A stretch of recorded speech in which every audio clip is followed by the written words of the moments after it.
We will now celebrate it with our champions and someone who's going to champion the cause for audiences across the world. Thank you, everyone, for being here. Mithali, 50 days to go. I know we've got lots of questions, that are very detailed. Let's just start with the emotion of it. Now you can't control it with the tosses, with the team selection, with the squad, with the bat. How does it feel when you come to an event where everything is about 50 days to go, World Cup in India, and such a wonderful team, inspiring skipper leading up to this edition? What's the feeler? Well, I'm excited because World Cups always gets those old memories back, and the way the team has been doing in the last 1 year, really, really well in this format, just not in ODIs. I think even the T20 coming off a wonderful series in England, beating England in England is a huge ask, but they've done it. And I can see when they were talking about the confidence and having a home World Cup. Nothing better when the team is really doing well. Yeah, I mean, the confidence is there in almost every single answer that we had from the three of them. This gentleman, this champion here, Yuvraj Singh, 50 days, I know, again, there's nothing much you can control on the field, but this is a World Cup, an Indian team is representing. What is the feeling when you're a cricketer who's going to be a part of a World Cup, 50 days to go, is almost every decision that you're taking off the field, on the field, with the World Cup in sight all the time? First of all, Mithu's talking like a batting. I can see that. Thank you, ICC, Mr. Jaisha, Mr. Gupta, for having me here. I think 50 over World Cup is the World Cup, and it's happening in India, and I think it's everybody should be really excited about it. These moments don't come often in your life, I believe, and I feel it's a great opportunity to create history. But that doesn't mean that from the start you're thinking of winning it. You have to experience the whole enigma of it. You have to feel that you put in the process, and results will come. So I think lost a couple of finals. We've been there, and it's really important that you enjoy this moment, be in the moment, rather than thinking ahead. And I think it's a great opportunity. Fans will go crazy. We were supporting the boys. Now it's time to support the girls. Mithali, you've seen it. I mean, this is not to mention how many years you've been playing cricket for, but for a beautiful career that spanned more than 2 decades. You've seen a lot of this evolution in front of your eyes on the field. You've seen in terms of how the Indian cricket team the perception has been in and around global cricket. You've seen the body language change. You've seen the confidence change. How much has it evolved? And let's just say in the last decade and a half too, maybe. We'll see, the evolution of the sport in our country had certain significant moments, I would say. Everything added up to where we are today. Like, say, you start with coming under BCCI was a huge thing way back in 2006. The infrastructure and the facilities, the domestic setup, were all now taken care by BCCI, even the financial aspect of it. There were hardly any international series back then, sometimes 2 years, and we don't get to play an international series. Whereas now you see the girls playing a lot more of the games, lot more bilateral series, and that really helps to build a momentum, or if you have an existing momentum, to take it a notch higher. Then comes, of course, coming under ICC. I remember the 2009 World Cup in Australia. That was the first time few matches were televised on a reputed sports channel, and the first time my father saw me play on television. And it's something I would like to share, is that I was planning to quit post that World Cup because there was not much in women's cricket, and I was sort of struggling with an injury, since 2005. And I thought, like, after the World Cup, say goodbye to the sport. But then I've seen how it impacted my family. My father enjoyed watching me play.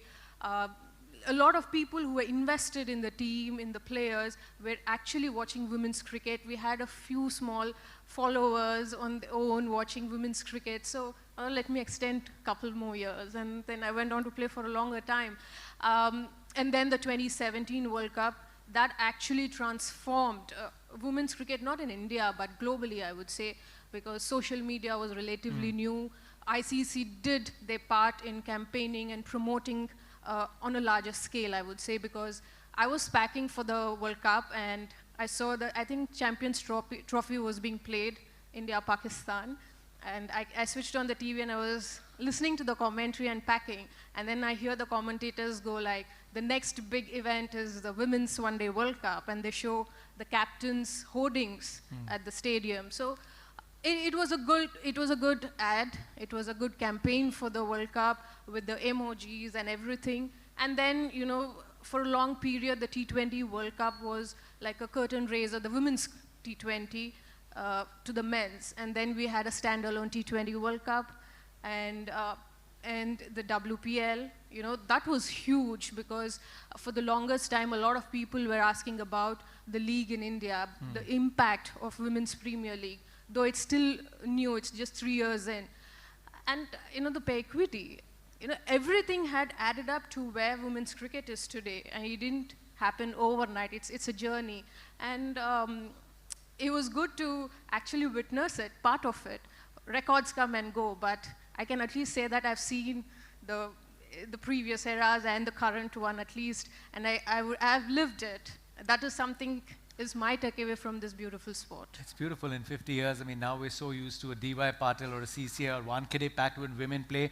Recently, when they were playing in England, just to see the rain break in Lords, where you were wondering whether there'll be any action or not, but everybody stayed back to see the game. The global superstars now, not just Indian cricketers.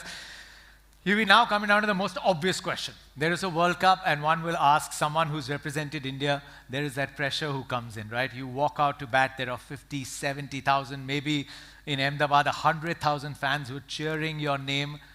How do you turn that pressure into privilege? How do you channelize that to bring that extra gear in the World Cup? Play the situation, not the expedition.